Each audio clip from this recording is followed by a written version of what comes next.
Soul is fire. From a slow simmer to a beautiful braise. Soul is sweet perfection and salty, spicy, saucy goodness. Soul is buttery smooth, melt in your mouth, and oh my. Discover our soul in Jackson, Mississippi, the city with soul. You miss me? The truth is, I miss me too. This season, we show you why Jackson is the city with soul. I've talked to seasoned business owners, a high-end custom fashion designer, and an entertainment mogul. And the food. Don't get me started on the food. I know y'all love LA, New York, Atlanta, yada, yada, yada, but right now, this is about Jackson, Mississippi.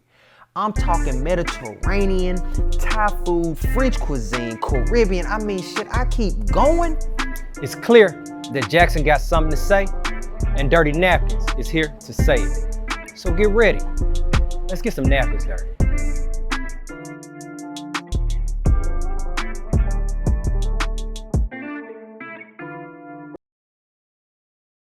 Today's guest is no stranger to good food.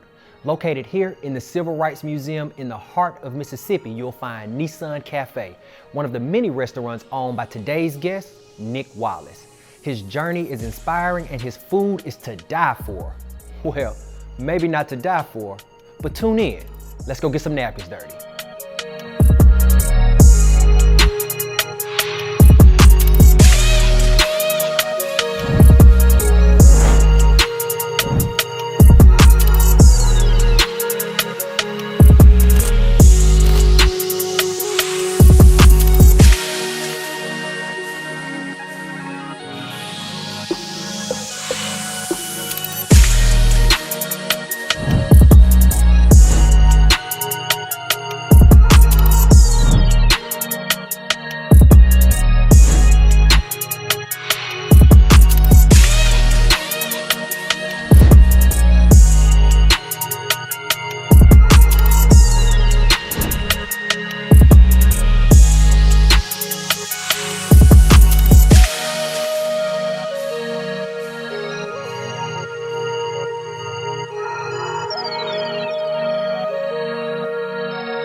Hey, Nick, how you feeling today? Oh, pretty well. Pretty well.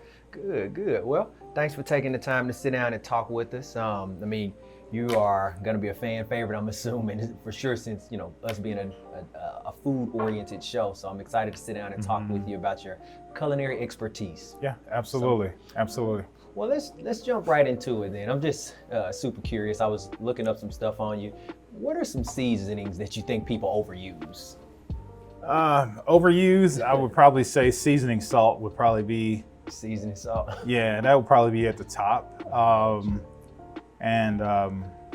You know, a lot of the seasoning that a lot of people just kind of overuse is the ones that's pretty much 80% sodium. And it doesn't have a whole lot of characteristics about it other than sodium. And I just think food is about dancing around and mood changing, you know, and it should be about just that because it's so many different spices out there. Okay. Well, we're gonna touch on that a little bit. So you once said, and I guess we can start the conversation here, you once said that you want Mississippi to have a seat at the table. And that's important for you because you want to showcase our food and hospitality. Can you talk to us a little bit about that? So I've been on this journey. I'm 42 now, almost 43. You look good. Thank you. I've been on this journey since in the food industry since I was 15 years old. And I grew up in Edwards, Mississippi on the farm. So I got to transition from that farm aspect to Jackson, Mississippi, which was like heading to Las Vegas in a way because I was protected on the farm all my life. So coming here to Jackson, Mississippi and getting into the food industry, of course, Black people are in the back of almost every restaurant. And we're great. I mean, this is what we do. But you don't see a lot of ownership. you don't see a lot of us really turning that wheel from Mississippi's standpoint. And right now, I don't look at a lot of the national awards like the James Beard Award and all that. That's not something I work towards. It used to be when I was 20. Okay. Until I had to really realize that, you know, you can get things in your way. You just need to create your story. And you need to go after it. Because there's so many other ones that's coming, you know, from this next generation and generation from that. But I've never, you know, pretty much gotten a national award that I didn't go out to just kind of take it myself in a way. And that's the reason why I started a nonprofit before I even owned my own business. You know, I'm not waiting on nobody no more. Okay. You know, I'm creating this moment, you know, not for myself, but for others, but I'm not waiting on nobody no more. But Mississippi needs a seat at the table, and it should be a lot easier. To get that seat. So, yeah, so since it's not easier, I'm gonna take it myself. Like, it doesn't stop me. I love that. You gave me a lot to unpack there, but let's start from the farm. So what is that like, growing up on a farm? Growing up on a farm is fun, it's protected, you know. My grandmother and my grandfather's house kind of in the center of like the farm. So it's nothing but homesteading. Okay. So just think about walking out the front of the door and you're stepping on the patches where the sweet potatoes are growing.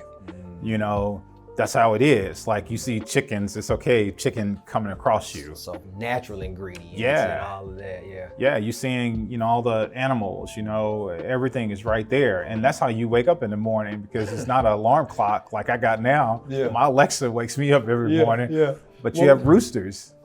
Really? Roosters woke you up every morning. Oh man, that is the farm life. Yeah. Thank you. Thank you. That is the farm life, huh? So were you like, when you're on a farm, do you like start off like picking your own stuff, like your own vegetables, I'm assuming, like, you know, because I saw that getting the place is important to you, right? Like getting the ingredients from certain places, or, you know, wherever they're sourced from and stuff like that. So is that where that kind of passion for you started? Yes. We grew up kind of on a cul-de-sac and on Military Road. So our property is on the backside of Cal-Maine Foods. So it's about maybe 6 houses there. So if Miss Linnell is growing collard greens, Patricia down the street don't have to. She can do something else. So we did a lot of crop sharing. Okay. You know, and if you ran out of something else, let's go up the street and ask Miss Linnell, can we get this? But it was that kind of, you know, atmosphere. So yeah, so coming up and getting into the restaurant business, it still should be that. And I understand it's business, so, but you should be able to go and support people. So I treat all the other farmers and all like this cul-de-sac, farmers market, just like that cul-de-sac. We should be sharing ingredients. Because, you know, right now I don't have time to like farm, but I do certain things at home, especially herbs and all. But that is definitely the lifestyle you should live. And one other thing, my grandmother that's on the farm is 96 years old and she's still living. Really? You know, so things. That's a blessing. It works. It works. You know, she's been living that homesteading kind of lifestyle all her life. So do you miss farming at all? Because you said, you know, you don't get to do it. You maybe do more, I guess, growing your own herbs and things like that. So yeah, I do miss it, and it seems peaceful. It is. It's a joy to have friends. You know, to come to your house, you could do things, but I am working towards getting back into that lifestyle. Sure. When I get off work, I want to go out there and do something. Sure. And we'll get into your decorations and everything like that. But even in that, right, I asked you the question, is it relaxing? It seems relaxing, right? How do you relax? I mean, it's to my understanding that you run a bunch of these type of restaurants beyond, and even beyond that, you do a lot of TV work and TV shows and competing and things like that. So how does Nick relax from all of that? To be honest, it's my form of meditating. It's kind of being to myself. I can overthink a whole lot on my day-to-day pursuit. Okay. My passion is explosive. So when me calming down is getting in my truck and just riding around. Seeing things, maybe going to old neighborhoods, you know, just seeing things, reflecting on things. And when I get home, I can get right back on that stove. It brings me peace when I turn on music. My dad and my mom kind of raised me in a pool hall in a sense. Like I used to always be there. My dad was a pool shark. Can you shoot? Yeah, so I have a pool table in my house, so I'll just shoot pool just to keep my game up. You gotta invite me over so I can play you. I'm all right myself. Yeah, the way my dad told me to say, just bring your book. Yeah, so you bring your book and a pen. Okay, take notes. Yeah. Well, you might need your own book and pen. I love it. No, so you said a bunch of things there. Your passion is explosive. What do you mean by that? I care in a sense that I'm not looking at my life like financial base. I'm looking at my life like the elder man in my life is gone. I lost my dad back in 2019, right before the pandemic. He was the last elder man. So I don't have no grandfathers, I have no uncles, I don't have no father. The women in my life are super strong, so everybody comes to me elder. I'm the elder. I'm the one that's guiding, and I'm the first one to open up a business in my family in 60 years. In 50 years, I'm the first one to buy a home. So a lot of the men get to about 66 years old. My uncle passed at 36, but they get to about 66 years old. I'm almost 43 years old. So if I look at that in a way, I really have to get work done. You know, I mean, I have to get it done, not in the sense that I just want to work 60, 80 hours. I want to build a legacy and I want to build structure, because there wasn't nothing there for me to build off of. Everything that I have, I got it straight from the mud. Like I did this. And I'm just trying to be grateful with it, but that's my passion. I'll go anywhere. I'll go do whatever is necessary for me to get it done, just to get that message back across, just so things can be everlasting. I would love to. A pretty good shooter too, so.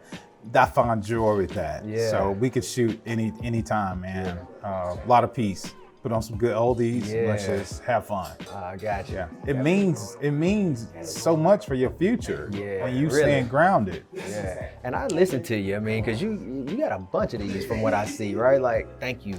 I'll trade you. Good girl. Perfect. Real funny. I really just drink water for the most part. Yeah, I hear you. Yeah, I hear you. Well, thank you for that answer. It was a real good answer. And again, you gave me a lot to unpack there. So when you relax, you're at home, you fire up the stove to cook. You mentioned that you like to listen to some music. What type of music do you listen to while you're cooking and just getting into your groove? I'm an old soul. Okay. So things like Jesse Graham, Al Green. You know, I grew up in a pool hall with my father and my mother. So it's blues out there. I love, even if it's an instrumental, I just love hearing guitars and drums. When I worked in the Delta at Clarksdale for a little while, kind of felt in heaven, but I knew it wasn't my place to stay. Yeah. But I enjoy every single, moment of it, because it's just have that, blues have that energy that it just kind of, puts warmth in your life. And that's what I love about it. Got you. So you were raised a lot. There's a lot of things that speak to you being raised by your mother and your grandmother, right? And I'm assuming that's where a lot of your cooking influence came from. Can you talk to me a little bit about how you started cooking? And because I'm very interested to know about the journey, right? Because for you to be here at 42, you started at 15. That's a pretty long time to be doing something. Yeah, so I've been, so my mom moved me and my older sister to Jackson. I was 9 years old. My sister, I believe she was like 12 and a half. Okay. And we moved to Lynch Street, Macon Street. That's where we kind of grew up, right there. My mom was working 2 jobs because it was almost really like starting over. It was a force of nature, the reason why we had to leave Edwards. And of course, I'll love to talk about it. So once we got there, I've always been like that protector and that giver in my life, that my sister always loved my food. So I cooked for her every single day while my mom go out and work 2 jobs. And then we started going to public schools. So every morning we wake up, I'll cook breakfast for me and my sister. And thank you. And when we come home, I will cook, afternoon snacks and all until my mom get home. And it got to the point that I started, reading, and it really wasn't a lot of social media at that point, but I started reading things and started being creative, started making tortillas when I was 10, 11. Oh, wow. And the electric burner that have the little spiral on it, I was making my tortillas on top of it, because we didn't have like skillets and things like that. So we had a microwave. but I always been like creative in a sense that I'm that one that could go outside and build something, to build a fire, to be able to cook off of a grill or hang a chicken. You know, that's always been You me. actually hang a chicken? You can hang a chicken off of No, I'm a saying tree. you've done that? Yeah, oh yeah. You know, hang a chicken and slow roast it, you know, over wood fire. You know, just you know, or veggies. You know, it's always been me. I would wrap, you know, sweet potatoes and eggplants with foil and throw them in a you know, a bunch of fire, and just let it roast in that and pull it out, and you know, puree it up and make a wonderful meal. But I've been doing that all my life because I was already taught. I got you. So what was the force of nature? I'm just curious, right? What was the force of nature that brought you from Edwards to Jackson? So that force of nature, my dad was, my dad used to be an alcoholic. So my mom has always been this gorgeous woman. You know, she don't even look her age right now. And things got very physical, I guess, throughout my dad's eyes. You know, with alcohol, I'm sure you can get abuse pretty, you know, you can have abuse in your life. I'm familiar. Pretty easily. So it was that point that my mom was out front with my dad, and I noticed that my dad was hitting on my mom. And of course, as a son, I went to try to stop him, and he pushed me. And when he pushed me, my mom grabbed my hand. She didn't want to talk anymore. She was done at that point. She grabbed my sister. We got in our old car. My mom drove us there. And we stayed in hotels for a while until we found a duplex on Lynn Street. And we slept on the floor for months until my mom found a job. We ate McDonald's every single day. And, you know, all those memories right there was forever. Later down the road, I you know, came back and with my dad and got back into his life. But those was my memories that I still think about to this day. I will never go back to those days like that. Did that type of adversity drive you, right, in a sense? Yeah, I've always been kind of overprotective when it comes down to that standpoint of women. Because I was raised with my grandmother, my aunt, my sister, my mom. So I always had to be, I was a little kid when I was like 11 and 12. I had this spurt playing football when I was like 14. And you played football? Yeah, everybody realized, you know, wasn't sure what was going on in my life for me to gain so much weight and get so bulky so quick. So nobody picked on me at that point, but I always been like this protector in a sense, watching the house. You know, if somebody seen a bug, go get Nick. You know, that kind of stuff. So I took on that job. Yep. That's I'm glad you shared that. I'm glad you shared that with me. That's touching and it's heartfelt. But I want to talk about this food really quick, right? I took a couple bites while you were talking. This tastes like somebody who won Top Chef in Jackson 4 years in a row is inspiring. And I mean, this is like really good. I got shrimp and grits. And a lot of people don't know that, right? That you did win Top Chef in Jackson. And moreover than winning the Top Chef, you also won like the Top Chef in the state of Mississippi in 2020. Right? So going into your awards and your accolades, you say that's not necessarily what you were doing it for. But how do those awards and accomplishments make you feel? It's great to be celebrated. You know, it's definitely great to be celebrated. I have been that one that don't talk about itself very well. You know, I'd rather for the media or friends or team members and all to talk about it, because I don't want that to be why people, you know, flock to me. A loss is something that I can deal with so much better in my life at this point and stage where my mindset is now versus anything, but I treat victories the same. You know, I appreciate it. You know, my family created the trophy case at my house and all. I probably would have never done it. You know, we got it, it lives on, it's great. But I always like to pass things on. You know, when memories like that happen, I always want to highlight somebody else to, you know, my thinking is this is created because, you know, of what I'm going to create, who is coming next for me. You know, I always use that for like motivations and all, but I appreciate it. I've gotten awards for my nonprofit. I put my nonprofit in 3 other states. You know, I always do things for a purpose that I just want it to be something that people are used to seeing from talent here in Mississippi. Sure. But I've been winning food awards for the last 15 years. So no one could call you overnight success, huh? Or if someone did, how would you respond to that? I wouldn't. I wouldn't respond to that. Now, if I really wanted to, yeah, I could throw a whole lot of trophies, you know, and a whole lot of accolades people way. You know, it's just, I've been getting Jane Beard, you know, nods and that kind of stuff for doing Mississippi dinners in New York. I started doing like Mississippi themed dinners in New York, which was invited like food writers. And that's really the reason how I got started on Food Network, because people just heard me speak. Great shit. And got a chance to know who I am and see my passion for the state. But this was back in like 2010. Yeah, okay, oh wow. You know, and back then it wasn't a whole lot of executive chefs that was Black. So Dan Blumenthal that owns like Bravo's and Salad Mookie's, he came along with me. We have Mitchell Moore with Campbell's Bakery in Fondren. We meshed so good together that they came to the Hamptons and to New York to do some of these Mississippi themed dinners.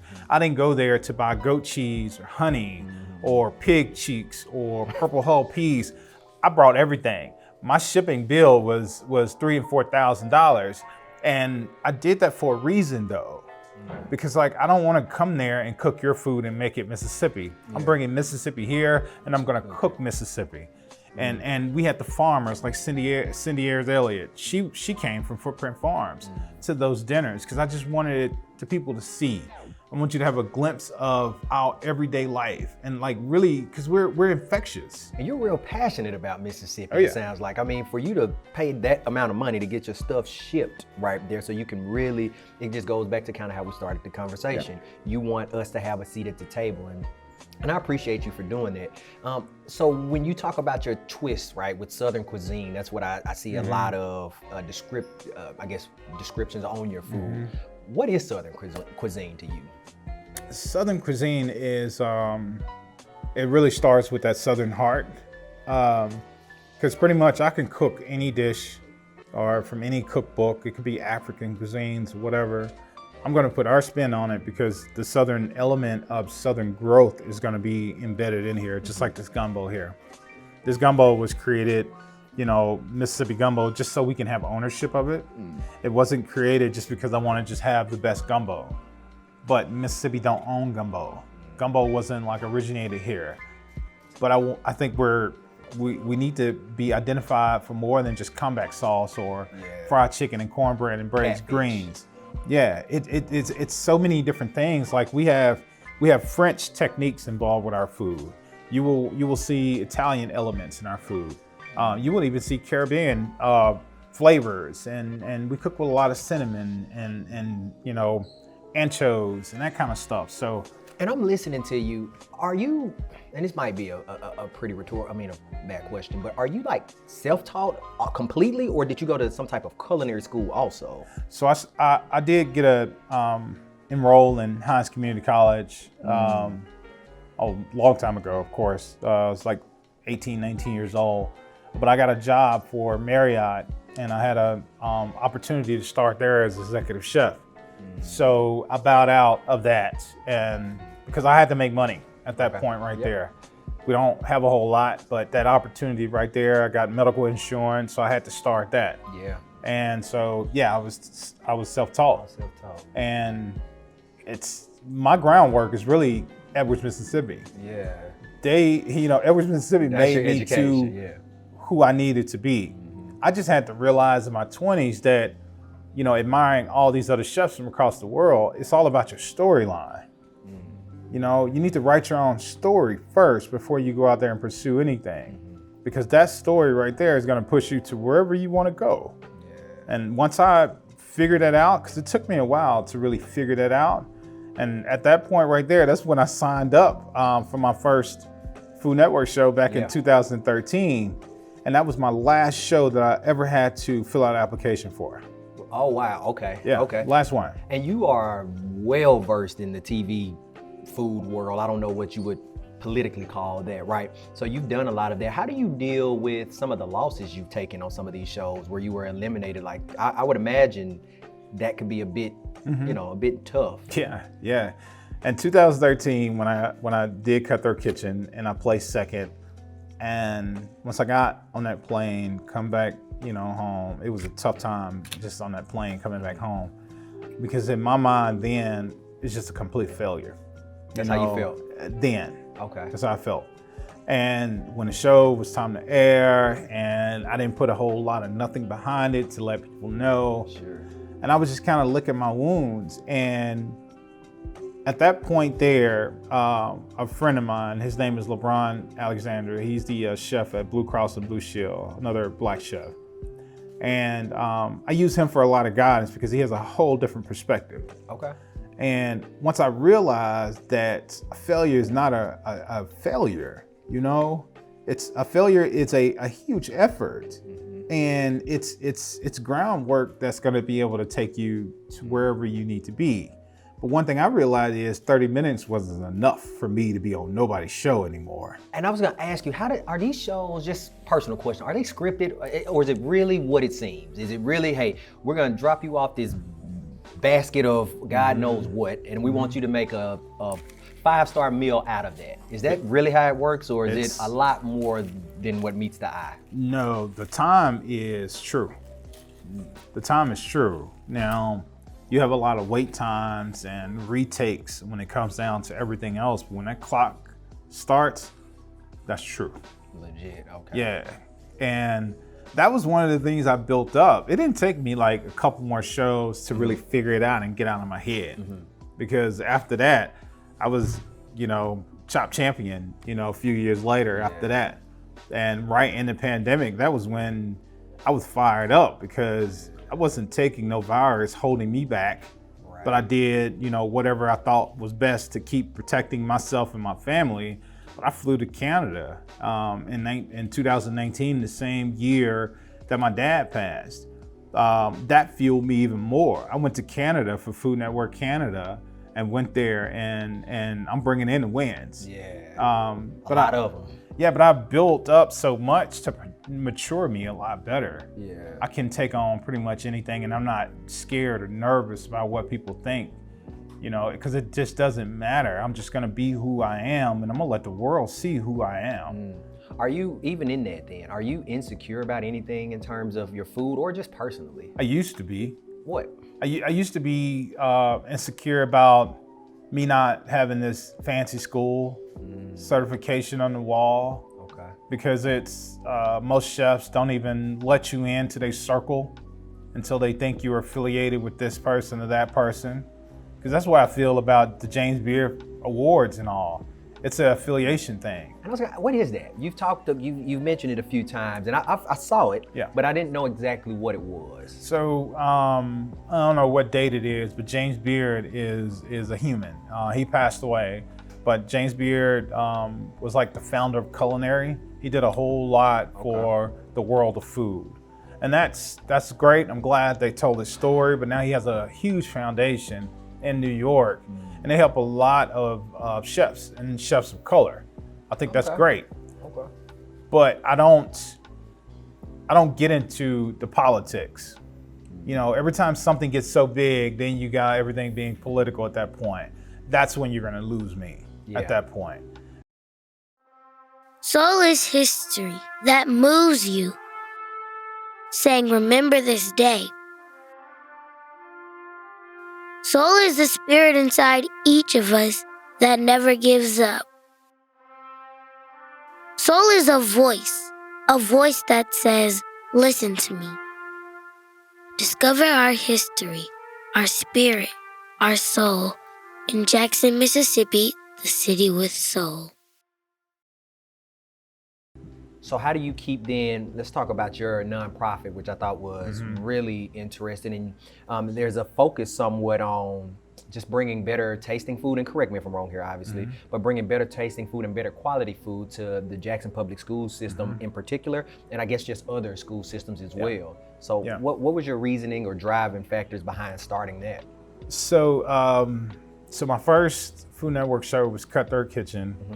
Right after I finished that, like a year later, I met Mary Hill, and she was the food service director for Jackson Public Schools. Okay. She called me and said, Nick, since you just did your first Food Network show, how about you give awards out at our awards ceremony for all the cafeteria workers for Jackson Public Schools? That's nice. We're gonna host it at the Marriott, and we want you to be the keynote speaker and let these people see you, you know, not just on the screen, but here. So I said yes, but while we're sitting on that front stage, and after I finished up the awards, you know, finished up this motivational speaking, I tapped Mary on the knee and I said, Mary, I got an idea. She said, what? I said, I just want to go into the middle school that I graduated from, which is Blackburn. And I just want to go in and I want to work with the cafeteria workers and I want to just see what happens. She said, I want you to come to my office, sign this insurance liability, and you do what you want. So I went in, a week later, I created Creativity Kitchen. She asked me which day of the week do I want to feature my own menu. I wanted to feature it on Mondays because I didn't know what the kids went through on the weekend. She gave me Mondays with Creativity Kitchen. When the kids came to school, they seen a complete custom menu that I trained all the cafeteria workers.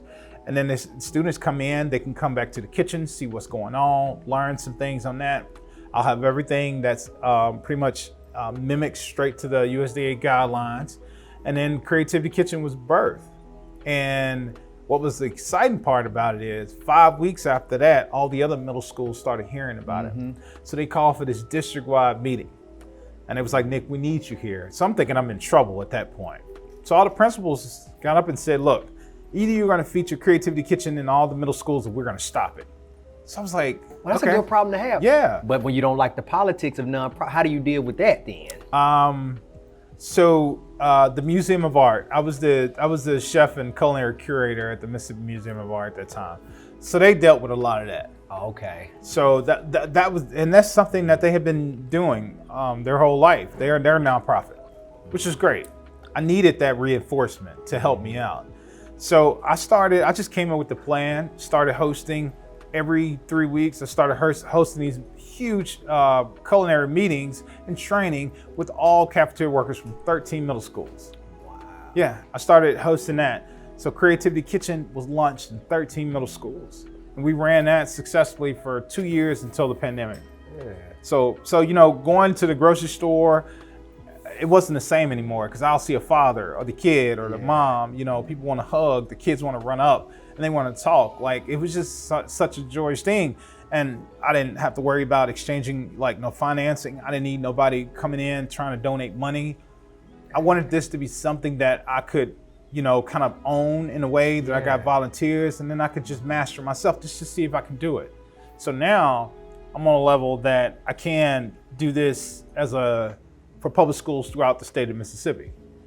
And that's all training that I got from the Marriott, from working there. I just took that same, you know, kind of specification into the school system. Now I just gotta ask, just for my personal knowledge, the Marriott you keep referring to, is that the Marriott downtown Jackson? That's interesting, I worked there too.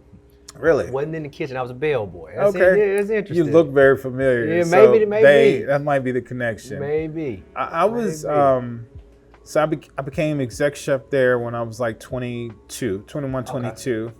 And then 3 years later, I became corporate chef. So it went pretty fast because I've always been good at math in school. And a lot of being a chef at a hotel is all about math. It's all about making money. Okay. You know, it's all about sticking to that 2 ounces or that 1.5 ounces or whatever those grams are. Sure. So that was something that I could do with no problem. And I got a chance to take my first flight to Anchorage, Alaska, you know, figure out problems there. Okay. So I got a chance to stay there for a long time. And in Alaska? In Alaska. Oh, wow. And that's when my mind kind of shifted in so many ways, because I was off and on going there for like 4 or 5 years. Oh, wow, okay. So I made friends. I got to live with, you know, just like the locals. I got to see what the food looks like. I got to be with that animal, you know, wildlife kind of atmosphere that I was used to. So I got to see a whole lot. From At days that at point the right farm. there, Nick Wallace was really born at that point. Oh, nice. Okay. Well, let me ask you about Jackson in general, right? Your thoughts on the local food scene, right? When you hear me say Jackson and local food scene, what are your immediate thoughts? And then we have some hell of a talent here. And I think we should kind of qualify to be a food state very soon, I hope. Because we're not known like New Orleans or even Memphis about our food. I think that the diversity is going to help. So I think, we got it coming that a lot of Black people are really owning a lot of establishments. The only thing that I would love to see, and maybe it's something I can kind of dive into as well, is the sophistication when it comes down to food.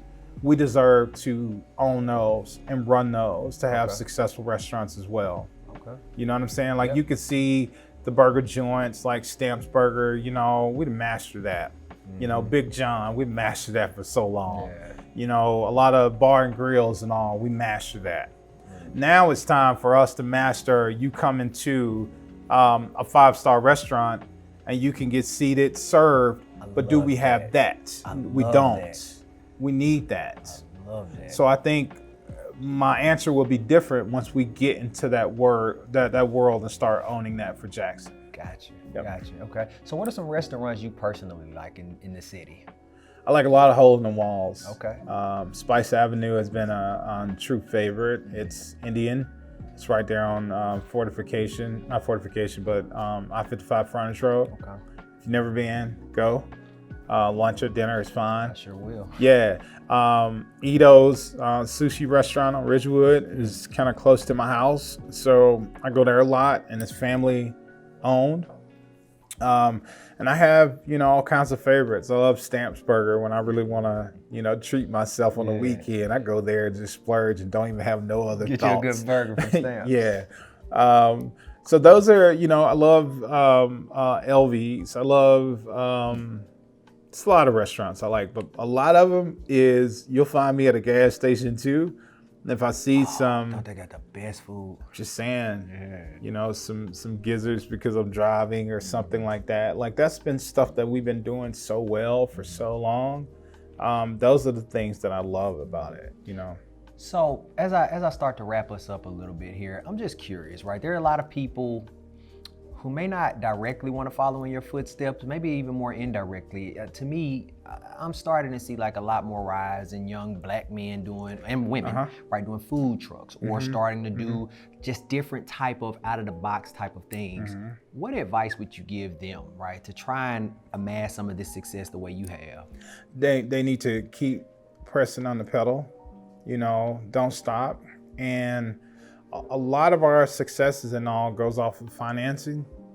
And that's one of the reasons why I'm an ambassador for Hope Credit Union, Black owned business, nonprofit, not-for-profit business.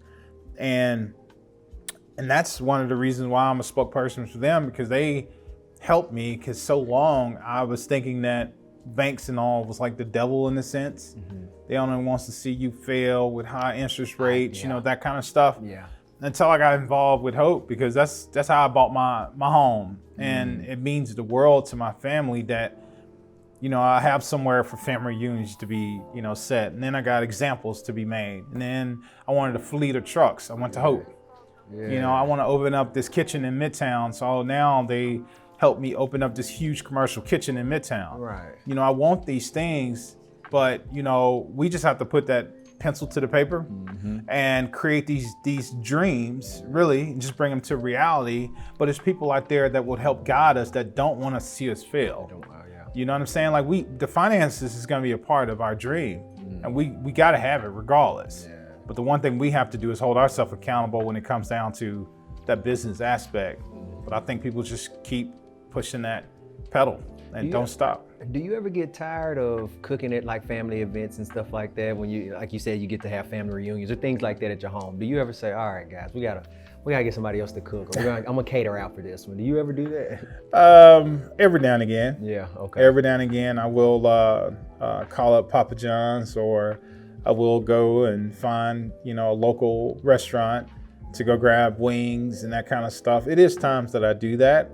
But to be quite honest though, I don't really necessarily get tired of cooking, especially when I have, it's just like you. If you came up to the house and you was like, hey, I'm in the mood for this, that excites me.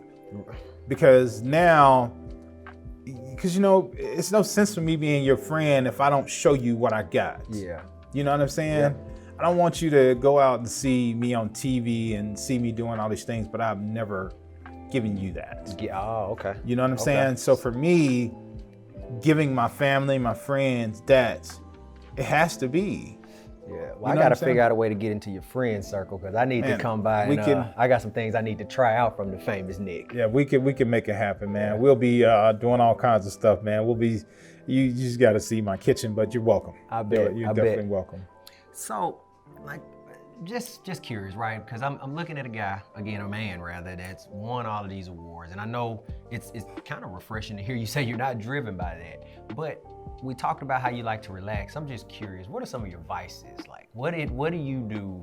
Like for me, a bit of a wine guy, right? Yep. What are some of yours? So we're talking about spirits. I love whiskey. Okay. Yeah, definitely love whiskey. And another one of my vices is if I'm feeling frustrated and all, I created this gym atmosphere in my house. Okay. And I'll take off abuse on the bike because I love bicycle. I love cycling throughout the neighborhoods of the Trace. Okay. Or I would just turn music up as loud as I can and just get on my bike at home. And it just release a lot of those stresses. So that's definitely advice. Gotcha. And to be honest, cooking is too. It's one of those things that cooking for you, I'm probably gonna cook for the whole family in a sense that I can cook things for one person, but when I'm really in that mood, I would be making a demi-glace out of bone marrow at the house, which is gonna take all day, or making pasta. Things that's gonna take time to knead and all. And those are the things that is definitely my true vice. And I have some rescue dogs at the house. Okay. So I'm always, trying to find out what I can do in my life. So I just got these animals that really needed a home, and they helped me protect the land that I have. And I spent a lot of time with them. Gotcha. And that's definitely advice, because I'll jump on, my four-wheeler or jump on the trampoline with my Doberman, and we'll have the time of our life. But that right there just brings me so much peace. I got you. I got you. Well, when you think about your career, right, and you think about just all the successes you had, I want to specifically just hear, when you think about the failures that always accompany those successes, how did you pick yourself up from some of your lower moments, some of those failures, maybe one of your harder losses on a show or something like that? How do you deal with that? You have to realize that if you don't pick yourself up, it's nowhere else to turn. But like when you really truly understand, I'm glad that my family is not wealthy. I'm happy. Okay. You know what I'm saying? Because that would have been a crutch of mine. Now, right in the midst of the pandemic, the first year, I had businesses going. I wasn't sure what was going to be out there to help. Like, staff had to get paid, rent still had to be paid, all those things there. And honestly, I got into a very low point around that time. Okay. Because I didn't know where to turn. And you can only go get so many loans and things like that to carry you on. So when you truly look all the way around you and know that if you don't get your butt up and figure out and put some things on paper and show the world that you're creative, you're gonna fail. And I refuse to fail. I got you. Like I swear, I have nowhere else to turn. I refuse to let anybody down. I refuse to not work hard, and I refuse to not build up a legacy that's gonna take my family on for the next 20, 40 years, and that's just period, point blank. But I think if my family was wealthy, I would have always been on that phone, calling mom. There you go. Yeah. Nick, do you have a special someone that you give all this food to, that you cook all this food for? So yeah, I have a big family within what I am trying to make a difference for. But I do have a lovely girlfriend that she has been patiently waiting on, Yeah, I got I don't have to explain that to you. I see that ring on your finger. Yeah, I get exactly what you're talking about. So, she is one of my biggest fans.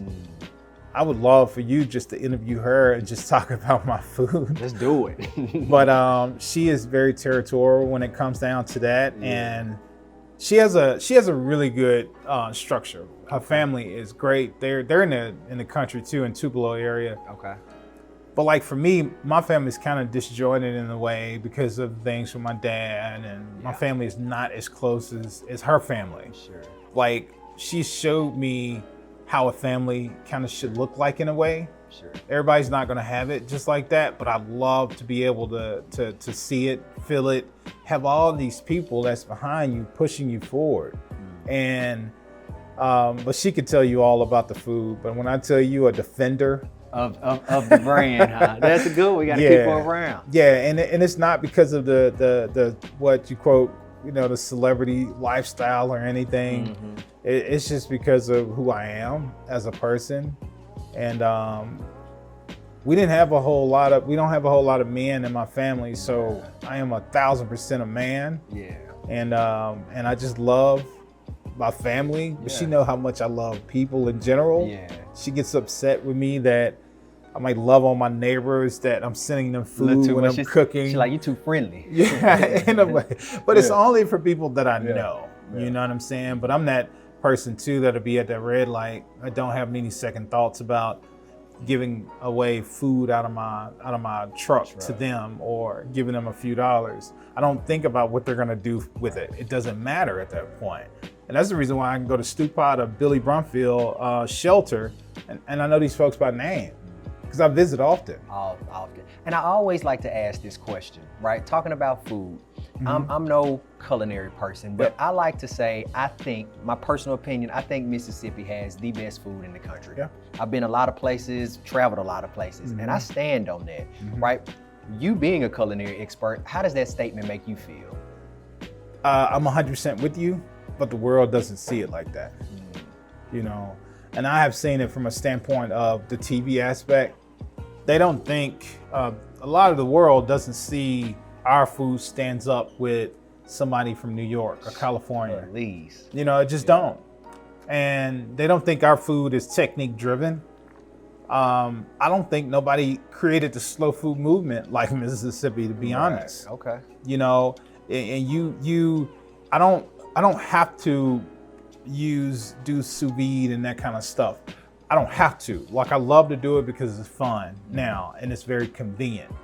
But I grew up in a way that preservation was a lifestyle.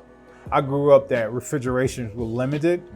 So what do you do when you don't have the abundance of refrigeration and you have all these crops and meat and all that you need to preserve and save for next week or the week after for dinners and things like that to save, to feed your family?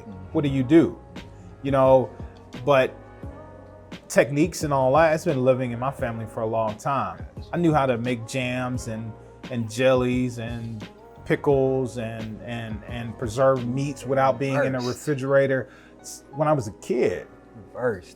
So tell me why we don't deserve to have a seat at the table. Yeah. We deserve it. We deserve it. Yeah, it's our table. Yeah, and so That's how I feel about it. These judges and all at some of these TV shows and all, it's kind of hard to fairly put up your food against somebody from New York because they don't understand your food. And they're biased. Yes, they don't understand yours. Yeah. So how can you judge something you don't understand? Nah, I get that 1,000%. What does legacy mean to you? Legacy has a lot of different components, but I guess to softly say it's consistent groundwork, And what do you want your legacy to be, Nick?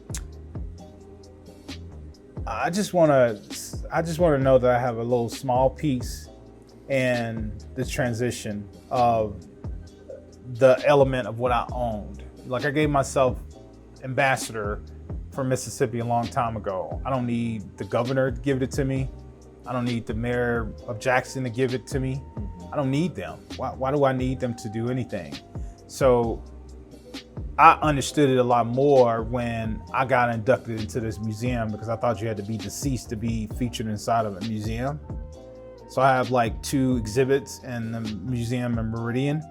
And once I felt that and went there for the ceremony and all, then I started understanding that don't have your blinders on, you know, continue on that mission of what you're doing, because it's definitely working. And the recent thing that I got a chance to see, you know, show people from a national scale from Top Chef about what we really have to offer. Yeah. You know, so that small piece right there, if it could just live on, I'm fine with it. Like I'm to a point right now, if my life had to end tomorrow, I'm happy. I don't have no worries. I'm never frightened by anything. I go throughout my day-to-day life trying to treat people with the utmost respect. But like, my groundwork, like I put it in. It's laid. And then once the kids and everybody go on, they're gonna see that I have completely laid down the groundwork to give them what they need to be successful. I didn't have that, but I've already done it. Well, what's next for you, Nick? What's next for me is the business side of things. So I'm really trying to focus on the business side of things. I'm about to open up this culinary center in Midtown. It's about 15,000 square feet. It's not gonna involve just Nick. It's gonna involve a lot of other chefs. It's gonna have a studio kitchen in it.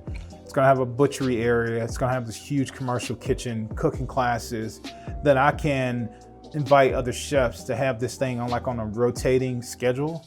And that right there is gonna live on. It's gonna be a huge nonprofit that's gonna involve people that Jackson or Mississippi didn't even understand that we had embedded in Mississippi. And I can't wait to show and let people know about it.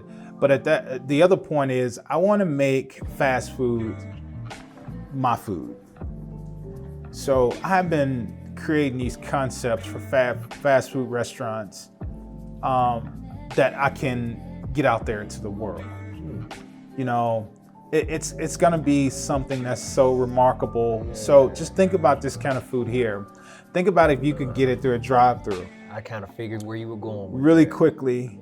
We're gonna have ticket times that's better than Wendy's. That you can get some of this great food, fast, convenient, fresh salads. It's gonna have that farm-to-table element regardless of wherever it is in the world. But that fast food element, I think I can make a difference in it, you know? Nice. Well, Nick, last thing, I just did a disservice by not letting the people know where we were right now, right? Inside of your restaurant, and I'll let you name the restaurant. And I also want you to tell people, because with the history of Mississippi and the civil rights movement, for us to be inside of the museum and for you, a black man, to own a restaurant inside of this museum, I just want to give you your flowers. Yes, thank you. So if you could, just tell the people and tell me, like, where are we? Why was it important for you to get inside of this? And I promise you, after you answer that, I will let you go. Yeah, no problem. I just a short story, but I got this call from the governor's office about doing the opening for the Mississippi 2 museums. And I said, well, what is that? They said, well, we're about to open up the first civil rights and history museum under one roof.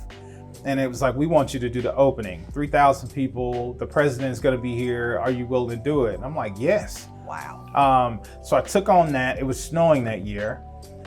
Me and my team was trying to figure out how can we expand to make our team even bigger. So I called up the Women's University and I asked one of my friends a favor, and she's the culinary director there. And it was like, Nick, this is so important for the state that we're gonna send down the whole culinary school for you.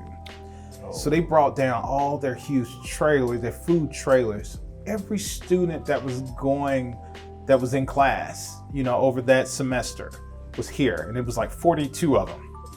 We set up kitchens in the back, on the side, and we came here and we put on a show. That's nice. Right? That warms me up. Yeah, so when I came here, somebody else was already in this space, and it was like, Nick, you're gonna have to just kind of be on the list. So the pandemic, when I told you the pandemic was one of those blessing things, Yeah. they called me and said that, hey, the person that was in here wanted to go ahead and give it up because of the pandemic. And it was like, do you want it? And I was like, I'll be there today. I signed the paper that same day. Wow. Created a concept in a week. We was open in 3 weeks after our health inspection. And they asked me, why was you so quick to make this decision? I said, well, certain things are a statement, you know? And I said that, yes, truly we're gonna be successful. But the part that we're gonna be successful from Mississippi because it's a statement. Yeah. Somebody like me of color needs to be in there running this restaurant. I agree. Because you have all these great people that come in here that's from all other areas. So now we get to set the bar of what hospitality is. It only conditions and make it better for them to go out to Mississippi, to Jackson, Mississippi, to see all these other wonderful restaurants and all. You want that. You don't want the bar to be set low. Yeah. Like, we own this. And, Talk that. It's got to be about ownership. Yes, sir. Yeah, I take ownership of my life and also too of what Mississippi looks like. And I think once we do that, yes, sir, we grow up different. Our mind grows different. We walk different. We treat our next door neighbor different. You know, things are different. Yeah. So it just need to get louder. I guarantee you one thing, if that message right there gets louder, the violence will calm down. A whole lot of things. That message will be a lot more clearer, especially to our young youth that needs it right now. Nick, I wish I can give you a standing ovation right now, but I can't give you a standing ovation, but I can give you a token of our appreciation. Awesome. So this is from much. me and the entire team here at Dirty Napkins. Thank you, thank you. We just, it's a little token of our appreciation for you opening up the doors to this historic spot and letting us kind of take some of your time to talk to you. It's my favorite color too. We knew that. that's what I'm talking about. Well, thank you. Well, thank you, Nick. It's been a pleasure. Yeah, thank you. Well, we hope you enjoyed our interview today with Nick Wallace here at his restaurant, Nissan Cafe. Special thanks to our sponsors. Because of your contributions, we're allowed to spread awareness to local communities around the world. Be sure to follow us on all social media platforms at Dirty Napkins. Until next time, it's your host, Jay Taylor.